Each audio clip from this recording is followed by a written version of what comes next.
A nationally recognized authority on California Impressionism, art historian John Stern has extensive experience in the field as an author, curator, lecturer, and teacher. He is the director of the Irvine Museum Collection at the University of California, Irvine Institute and Museum for California Art.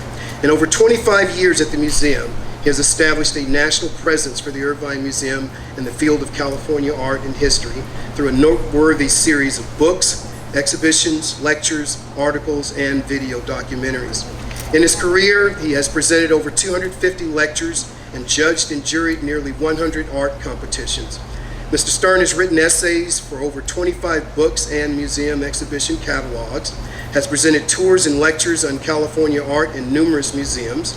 Since 1992, the Irvine Museum, with John Stern as director, has produced a number of traveling exhibitions, including selections from the Irvine Museum, 1993 and 2010. In 2017, Mr. Stern received the prestigious Chevalier of the Order of Arts and Letters by the French Ministry of Culture.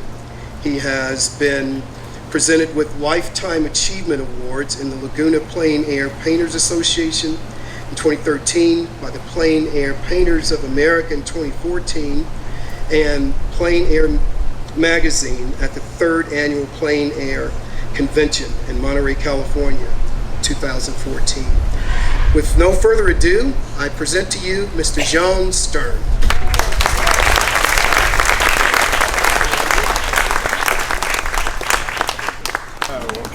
You got it. Thank you, Brian. Thank you all for coming. My wife Linda and I have been coming to this event since the very beginning, 15 years, and I know some of you have come just as many years as well. So it's nice to see familiar people, and it's also nice to see new faces. So again, can we have the lights, please?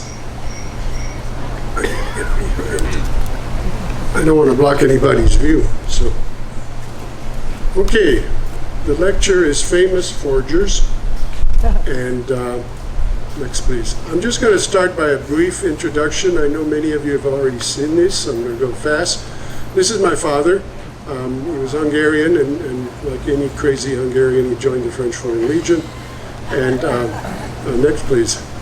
And he met my mother, and all the kids were born in Casablanca. So, yes, and I did not know Humphrey Bogart, no. So I'm the one holding my father's hand. The one next to my mother is my brother Louis, who's also an art dealer. My father was an art dealer. And Louis has the Legion of Honor from the French government for his deals and his work to do French art on an international basis. The baby in the carriage is my brother George, who's also an art dealer and in West Hollywood, and he has a son named Stephen, who's also an art dealer. So we have a lot of art dealers. Next, please. We left Morocco in 1955, came to New York, February 1955. That's the ship, the Volcania. Next, please. And here I am working in my father's art gallery in New Orleans. So this is where we learned to speak English. My name is Jean. I do not have a French middle name, so it's confusing. A lot of people think I'm a woman. If I had a French middle name, like Jean-Pierre or Jean-Paul, everybody would know I'm a hairdresser. But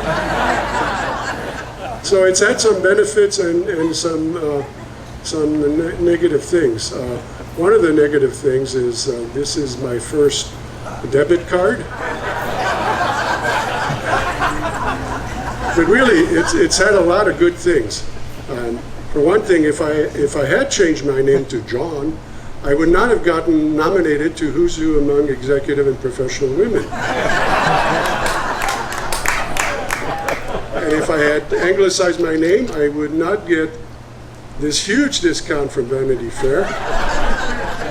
But best of all, if I... Don't laugh, I'm wearing one now. No, seriously, I find the fit too restrictive. So, but I've gotten several of these, and my daughters always said, "Thank you, Dad." And went and cashed them in. So this is a little bit about my background. So back to forgers. What is forgery? Forgery is creating or materially altering a work of art with the specific intent to defraud. That's the key phrase. Copies, where somebody just copies an existing painting. Studio replicas, that's typical of the older artists, where the master would paint a portrait of the king, let's say, and the king wanted 18 of them to go into all his embassies. The master wasn't going to paint 18 replicas, so the studio painted the replicas. And then reproductions, basically a copy of something. None of those are forgeries unless they have the intent to defraud. So that's the key phrase. So some type of forgeries. The easiest kind is to alter a painting. And since I've been in the art business, when I started with California Paintings back in the mid-70s, nobody was forging anything because there wasn't anything valuable. But it's changed, and there are forgeries around. The easiest thing to do is you find an old painting that looks like a master's painting, and you somehow change the signature to the master's signature. So that's an alteration, and those are also the easiest way to detect them because the paint's fresh. And so direct copy is when an artist forges another existing painting by just copying it directly and signing the master's name. The pastiche I'll talk about later. I'll show you some examples. The lost masterpiece is when this famous painting got destroyed in the bombing of Berlin, and suddenly it reappears. And it's good reason to worry about, because if it was documented as having been lost, and here it reappears. Then the most difficult forgeries, are you guys taking notes here? Yeah. Is the inspired creation, where you put yourself in the frame of the artist. Oh, it's not the frame. Let's say, that's too much art talk. In the person of the artist, and you paint something that's not a copy, that's not a pastiche, not an alteration, but it looks like it could have been done by that artist. In the art trade, we have what's called a catalogue raisonné, which is simply a record of all known works by individual artists. These take years and years to produce, and you have to have the paperwork that the artist or the dealer kept, or sometimes the wife kept. So the Claude Monet catalogue raisonné is 4 volumes. The Picasso is 34 volumes.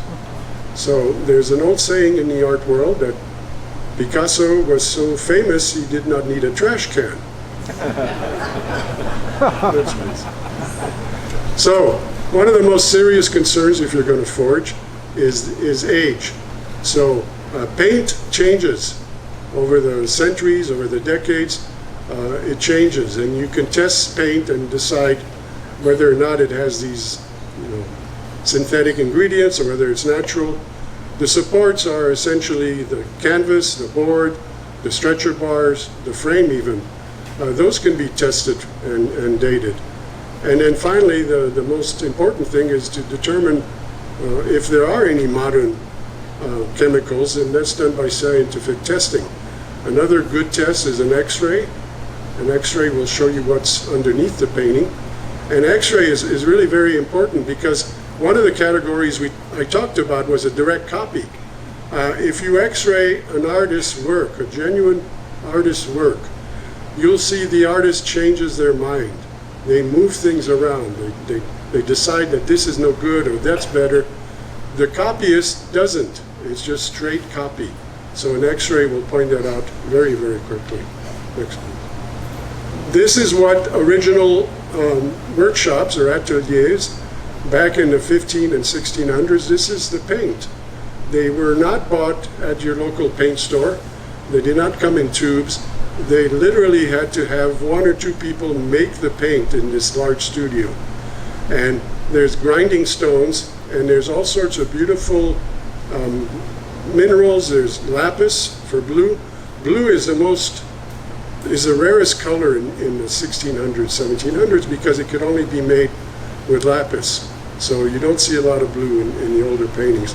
But there's all sorts of other minerals. They would be ground up into a very, very fine powder. And in the lower image, you see the grinding stone, that big black thing. And then next to it are these 2 or 3 bottles of oil.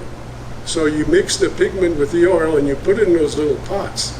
And you take it to the workshop. This is done every day in the old ateliers in the 1600s, 1700s. And if you don't use the paint, it gets hard and you toss it the next day you make more paint. So this is what a forger has to do. If you want to forge a painting from the 16 or 1700s, you have to do what they did. Next, please. This is an X-ray of a painting by Titian. There's 2 figures there. There's a woman and a man. And the painting was never signed, so there was always doubt. So they X-rayed it. And when they X-rayed it, next please, it turned out that underneath it was a portrait of a semi-nude woman, which was Titian's mistress. Now that painting was signed. So they established a genuine state of the one with the 2 figures, which that's the only one you can see now, because underneath it was another painting and that painting was signed. The little white lines all around are the nails, and then you see there's an oval black line that follows this particular view of the painting.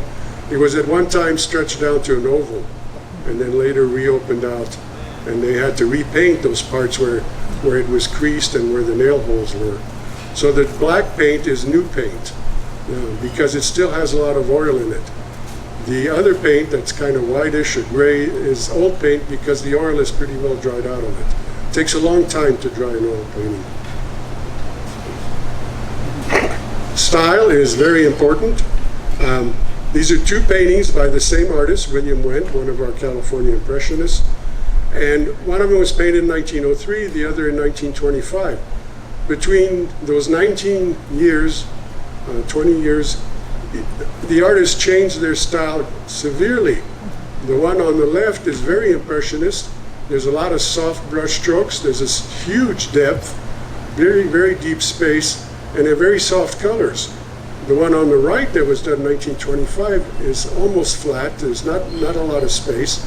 There's these big square-like brush strokes, and there's different colors. They're colors that really don't exist in nature, but the artist uses them to get the feeling of what they want. So if you're going to fake somebody, make sure if it's dated 1903, you're faking a William Wendt, it has to look like the one on the left. If you're faking a later one, it has to look like the one on the right. But these are 2 William Wendts again, and one is dated 1915 and the other is dated 1941. They were both painted at the same time at the same place. And the reason there's a different date on them is because Mr. Wendt was too lazy to paint a painting when he entered a show that required current work. So he just took one that he hasn't sold. He said, yeah, 1941, this is one I did just last year. So it works both ways. The style can determine the age of the painting and then also determine that, the date doesn't really belong. William Wendt was notorious. We had a painting once at the museum that had 2 different dates on it. So, next please. Okay, so let's look at some of these forgers. The first one we're going to look at is the Mona Lisa, painted about 1503 by Leonardo da Vinci. It's at the Louvre. It's on panel. It's not on canvas. And it became the most famous painting in the world. Why is it the most famous painting in the world? It's because it was stolen in 1911. It was missing for 2 years. And it finally did turn up. But before, when they tried to establish, go ahead. Next, they interviewed 2 potential suspects. And this is Pablo Picasso before he was any kind of famous artist. And his good friend, the critic and author Guillaume Apollinaire, who came up with the word cubism to describe Picasso's work. So they were both interviewed. They both denied ever doing anything. Picasso denied he even knew Apollinaire, and they were let go because clearly they didn't have the wherewithal to steal the Mona Lisa. But who did steal it? This Italian guy named Vincenzo Perugio. And he was working at the Louvre, part-time, so he knew the ins and outs. And he was able to take the painting down, take it out of the frame, and supposedly sneak it out under his coat. So he was Italian, and he felt that the painting was Italian and should be rightly in Italy. Next, please. So it was lost for 2 years. For 2 years, it was in Paris, in Vincenzo Perugio's apartment, in that box under his bed. So he clearly wasn't quite sure what to do with it, but he decided finally to go to Italy and return it to the Italian museum where it's supposed to be. However, Da Vinci was a guest of Francis I, the King of France, and that's how the French got the painting, because Da Vinci gave it or sold it to the king. Anyway, it was recovered, and it took a month to return it because the Italians wanted to show it in all their museums. And then there was a little bit of a fallback from that, and that's it's missing for 2 years, and it is rumored that, and forgive me for this, but this is true. It is rumored that some rich American collectors have the Mona Lisa. So it's gone for 2 years, and somebody approaches you and says, "This is the real one." So one of them looks pretty good, actually. Next, please. So, sticking with the Mona Lisa, there's this painting in the Prado Museum in Madrid. It's been in Spain since 1666. It's been in the Prado since it opened in 1819. Finally, in 2012, the experts looked at it and said, you know, this black background doesn't belong. There's something underneath this black background. For a long time, they thought it was a Dutch copy of the Mona Lisa. When they cleaned it, this is what it looked like. So it is thought to be by the studio. And it is on panel, on a wooden panel, which is a good sign. But the original Mona Lisa has been beat up tremendously because it's been cleaned. It was improperly cleaned. It was revarnished, recleaned for years, for centuries, and it lost a lot of its detail. But this is what it should look like, the one in the Prado. So the next time you're in Madrid, go see the other Mona Lisa. Then another Mona Lisa turned up in England, and this one is a younger Mona Lisa. The scientific tests say it could be of the period, but it's on canvas, which is not a good sign. Some of the experts, one of them in particular, said it's not good enough to be a Da Vinci. So they're still trying to figure out what to do. And then recently one turned up right here in Maui, and we're not quite sure about it. It's probably a forgery, but you never know. Next, please. Okay, one of the most famous arch forgers is a Dutchman named Han van Meegeren. And pronounce me if I'm not pronouncing it, forgive me. But it's Meegeren or Meegeren. And he was a painter. And he had some popularity painting his scenes, and usually women or nudes. But he found that it wasn't really selling the way he wanted to. So he decided he was as good as the old masters, so he started faking old masters. This is one of his early fakes. It's a Vermeer, and it's an early one, and it didn't quite fool too many people. But he would actually mix the paints the way Vermeer mixed them. You'd have to get the right minerals, you'd have to get the right oils, you'd have to grind them up, and you'd have to do all that. So he lived in Amsterdam, but he sold a lot of other forgeries, but he decided he really wanted to specialize in Vermeer. So with the money he's made, he bought a house in southern France where he was pretty isolated and he could do whatever he wanted. Nobody's going to knock on the door and come visit him. So he worked on more and more his forgeries, and one of the types of forgeries he made was a pastiche. And a pastiche is a forgery made up of original parts taken from different works by the same artist. And here's an example. This is Han van Meegeren. He's forging a painting by Gerard Terborch. So he take one figure from one genuine painting and another figure from another genuine painting and puts them together. And the experts say, yes, I recognize these. They know those are genuine. This is what Terborch did, but they were never together like that. Not at least for Terborch. So this is a pastiche. And he did a lot of these, and he was very successful at it. Next, please. But finally, in southern France, he got the Vermeer forgery right. So he produced this painting, The Supper at Emmaus, and it was premiered in 1937, and it was immediately declared by the Dutch authorities, by all the experts in Holland, that it was a genuine Vermeer. It's unusual because Vermeer didn't do many religious scenes, which again is the reason why it didn't get a lot of attention, because it was completely different. So he produced these quite a bit, and one of them, okay, go ahead, turned up, and the Monuments man recovered it from Hermann Göring's collection.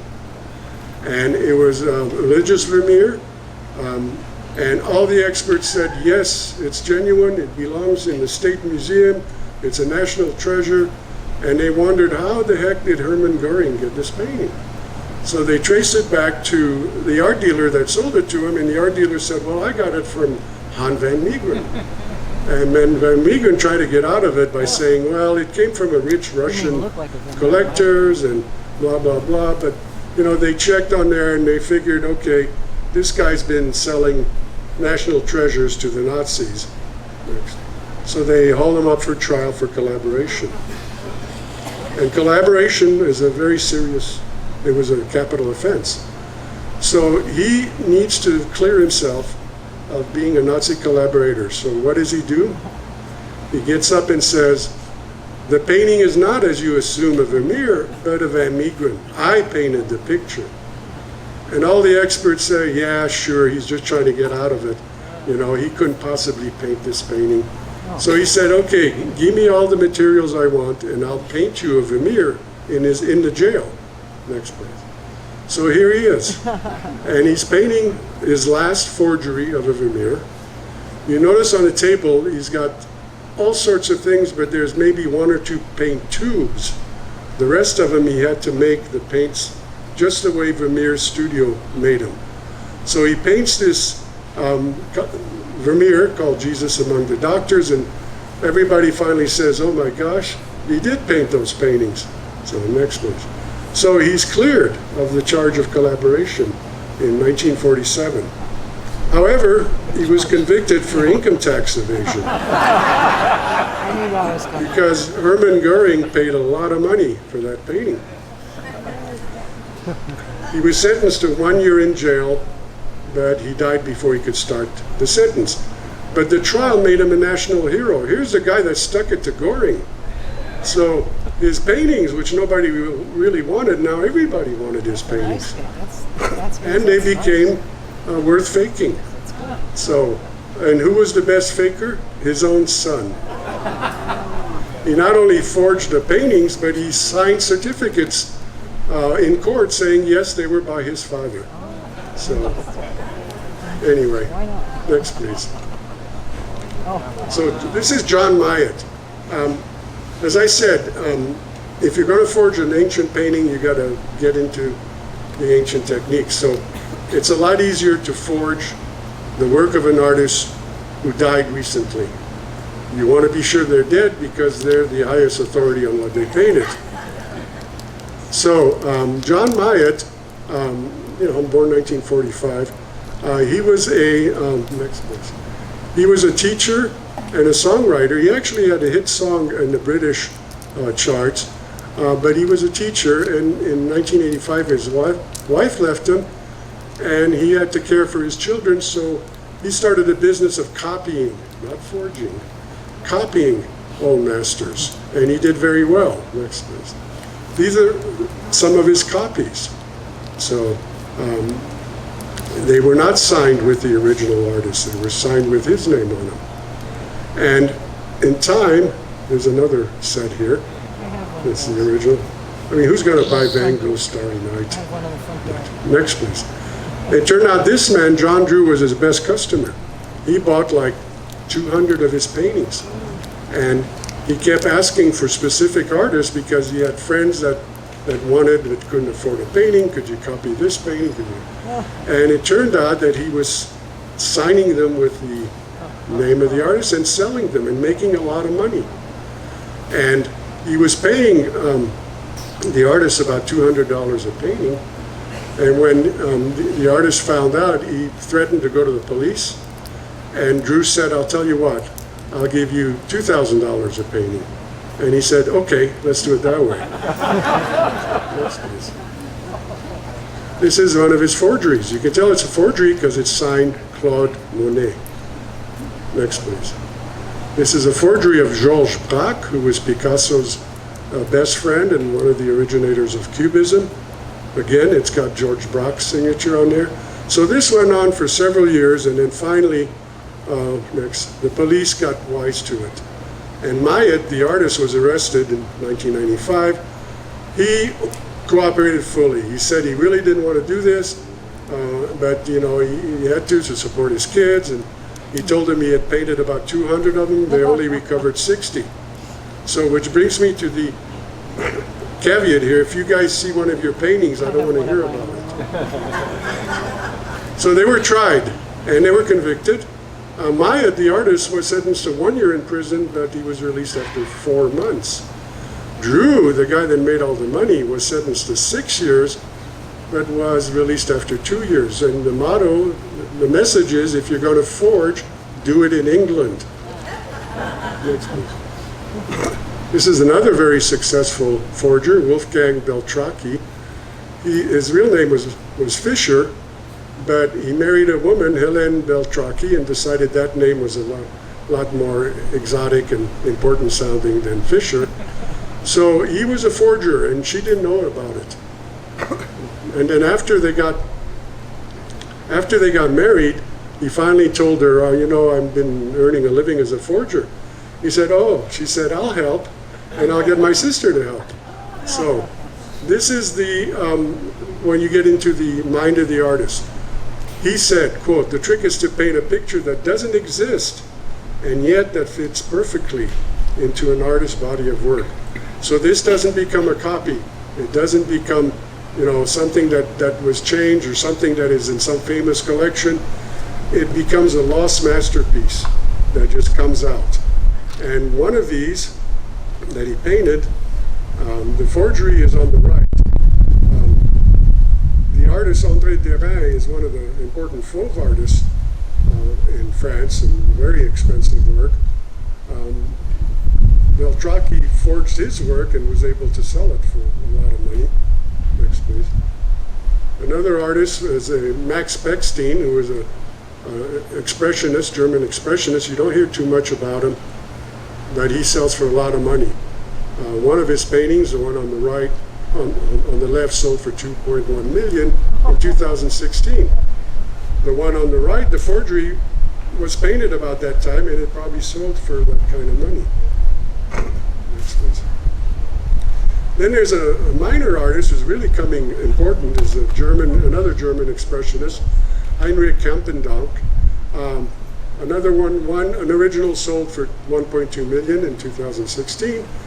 Beltracchi was able to not copy it, but become the artist and paint something that didn't exist. And it was very, very convincing. And that was sold for a lot of money too. So, next. Now we come to the question of provenance. And provenance is a fancy word in French that just means history or background. But it sounds more important in French, so we say provenance. It's the record and origin of ownership. You trace it, who owned it, when it was painted. You can support it by if a family owned it, or if there's an old photograph, or somebody inherited it from the family and it's a legal document. If it's illustrated in books, or if it has an exhibition history. And then finally, the bill of sale.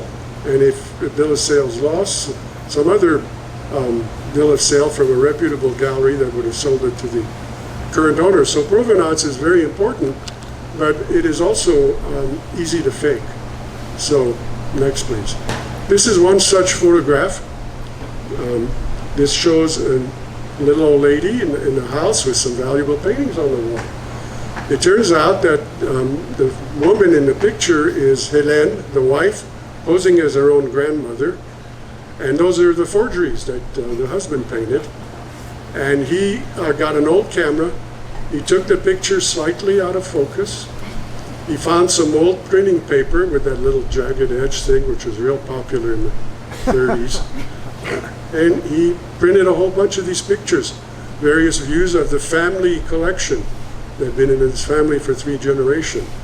So the one with the red arrow actually, next please, showed up for auction. And it sold for $1.4 million.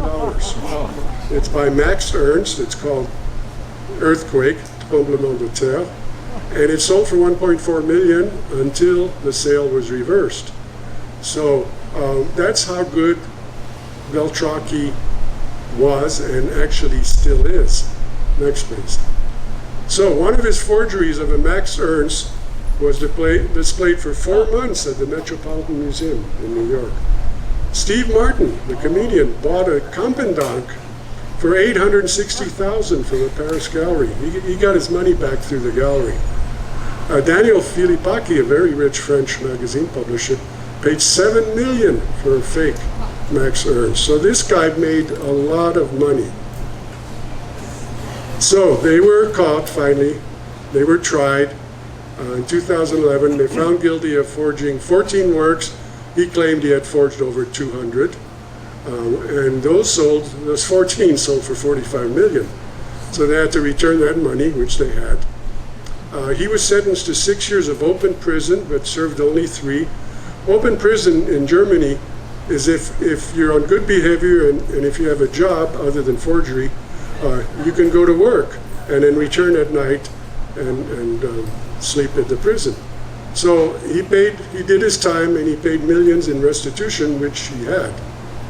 So in 2014, while he was still in open prison, a film came out in German, Beltracchi, The Art of Forgery, and it won the German Film Award for Best Documentary. So he got paid something. So what does this do? Makes him famous as hell. And while he's still serving his term, in December 2014, he had an exhibition at a Swiss gallery that sold out for net 737, not gross, net. So he decided to do the right thing and keep painting what he was painting, but sign his own name. Next, please.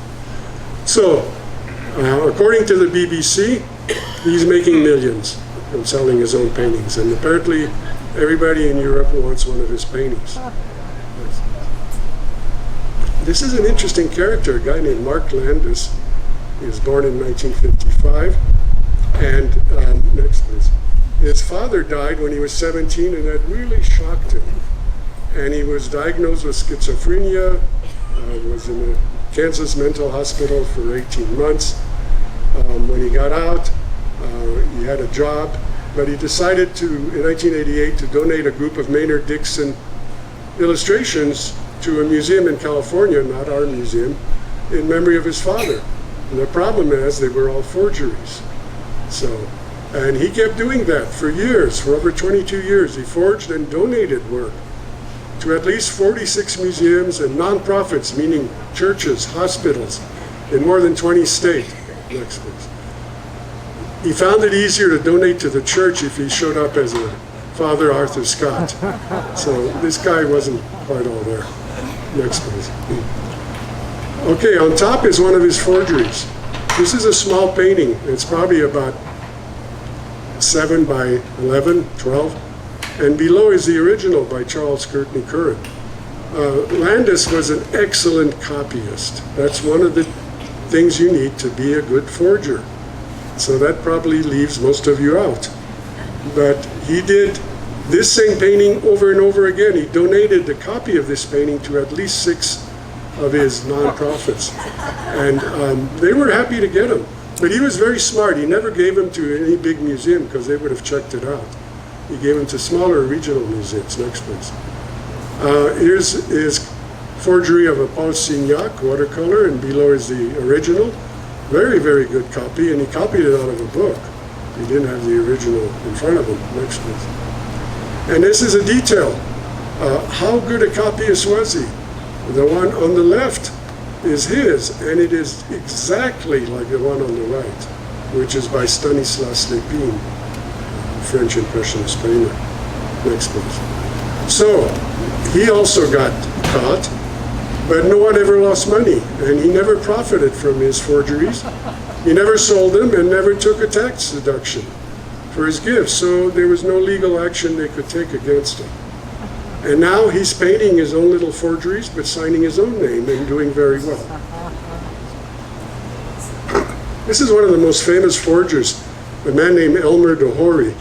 And Elmer Dohori was supposedly Hungarian and supposedly born in a noble family.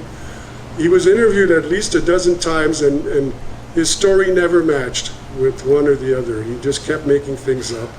So he was a kind of a slippery character, but he was very good copyist, and he had a good understanding of restoration and of making him look old. So, next please. Here's his famous quote: "All the great museums in America have my art, but they just don't know it." Next. So, this is a painting by Raoul Dufy, one of the French Fauve painters. He claimed to have sold over 1,000 forgeries to various art galleries and auctions all over the world. Next. This is a forgery that he did of Henri Matisse. Very good. Next. Here's one of these is the original on the left, the forgery's on the right. By the way, Amedeo Modigliani is the most forged artist there ever was. Next, please. This is a forgery of a Claude Monet. It's signed with Claude Monet. And then it really got into the headlines when, in 1967, this multimillionaire, Dallas millionaire, Alger Meadows, realized that he had donated 56 paintings to Southern Methodist University Museum, and they were all forgeries by Dohori. So suddenly the law was after him. But at the same time, this book came out called Fake by Clifford Irving. And again, just like the film on Beltraki, the book Fake made him internationally famous. So this came out in 1969. Next, please. Also appeared in 1974 in an Orson Welles documentary called F is for Fake. So he's getting a lot of publicity, and by now he is signing his own name to his forgeries and getting rich. Here's one of them. This is a forgery, quote unquote, of a Picasso, but it was done in his own name. Eventually the French were after him, so he ran to Spain and lived in Ibiza. And Spain did not have an extradition treaty with France, but they started working on it. And by 1976, they had signed the treaty of extradition, and Dohori was ordered to surrender to the French government. That same night, he took an overdose of sleeping pills and committed suicide at the age of 70. After his death, the art market was flooded with forged Dohori paintings. So there's a sucker everywhere. Next, please. This is a woman named Glafira Rosales. She was a small-time art dealer in New York, a Spanish woman. You don't want to have your picture taken with your two attorneys on your way to court like this. It does not look good. But she was involved in a major forgery scheme. Between 1998 and 2013, the big, important Knoedler Gallery in New York, the most important, the most famous art gallery in New York, purchased at least 40 paintings from her, supposedly by important modern masters, such as Robert Motherwell, Jackson Pollock, Richard Demoncorn, Mark Rothko. Remember, these artists have to be dead, and otherwise they can't stand up and say, no, that's not by me. So all these forgeries were handled by Knoedler. They sold them to their very best clients for a total of about $80 million. This went on for 15 years. These two Spanish brothers, one of them was the boyfriend of Glafira Rosales, and they pretty well talked her into becoming the sales agent for these forgeries that they were getting. And Next, please. They were getting forgeries from a Chinese man named Pei Sheng Qian, and he lived in New York, but he was trained in China, and he would periodically go to Central Park or the park and set up an easel and paint copies of paintings which people would buy for a couple $100. Sometimes he'd do a portrait. You just barely earning a living, and these two Spanish guys were asking him, could he paint this particular artist, because they had somebody to do they wanted somebody to do it. So he began selling these to the two Spanish brothers for $500 each. And this went on for a while until he got wise and realized that they were just selling them as original. And the same thing happened. They decided they were going to pay him $5,000 each. And it continued for a couple more years, but they were selling them for millions of dollars through Knoedler's and Company. Next, please. Okay, which one is the original and which one is the forgery? Next, please. The forgery is on the left. You could have fooled me.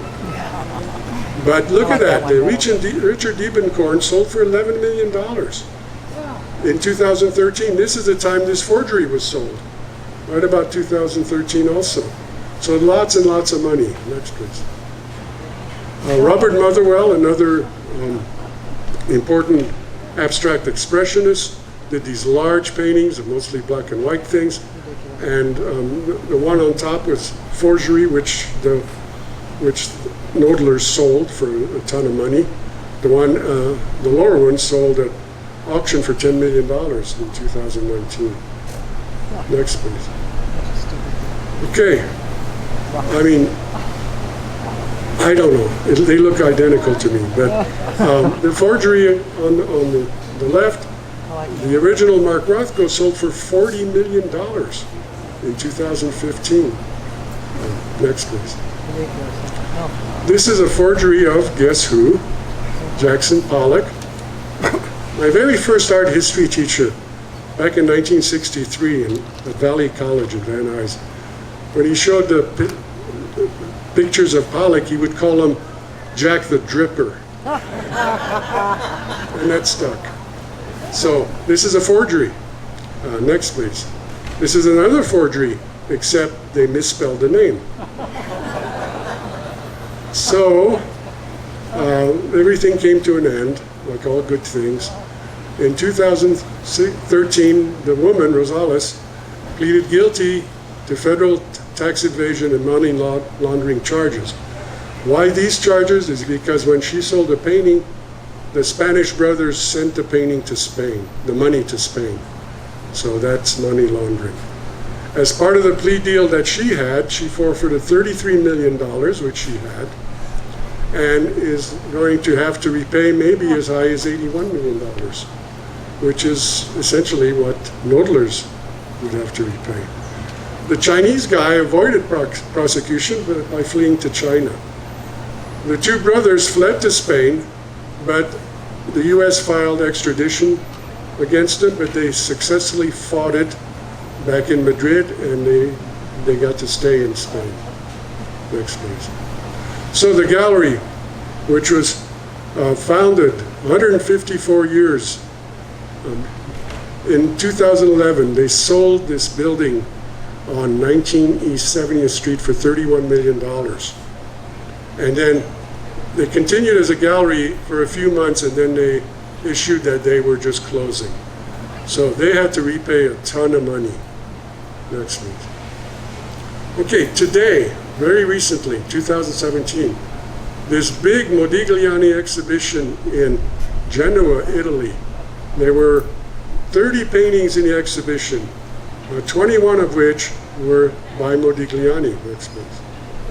And it turned out that 20 of those 21 were forgeries.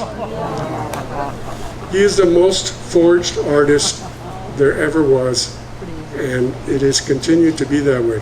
It is estimated he painted some 430 paintings in his lifetime, and there's easily over 5,000 paintings with Modigliani's name on it. Next, please. So once this news hit, you know, they'd been open for 3 months. They had over 100,000 visitors. And they said, oh, sorry, we're closing. So these things happen. Next, please. This is the message, caveat emptor. And if you want to buy great art, buy it here at MPAPI from the artist. The artist is here. They're not going to forge their work. When you do buy a painting, I'm serious, establish provenance. Have you, your spouse, the painting, and the artist, and take a photo of those. The three of So nobody will ever say it's a forgery. Next, please. Thank you very much, folks. them.